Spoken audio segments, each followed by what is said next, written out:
Hello mga kapuso! Ako po si Jade Lopez and abangan niyo po ako sa Tadhana episode na Love Thy Neighbor.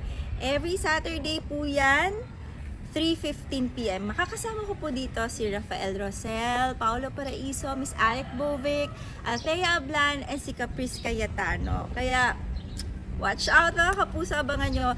Tungkol po to sa mag-best friend na nagkaroon ng mga kanya-kanyang pamilya na, and then so hindi inaasahang pangyayari, nagkaroon ng isang magulong very conflicted na relationship sa kanila. Kaya ayan, doon magsisimula yung buong story kung paano mag-best friend yung relationship nila with their respective spouses. Kaya abangan nyo po ulit ngayong Sabado, 3:15 p.m. po sa GMA Tadhana.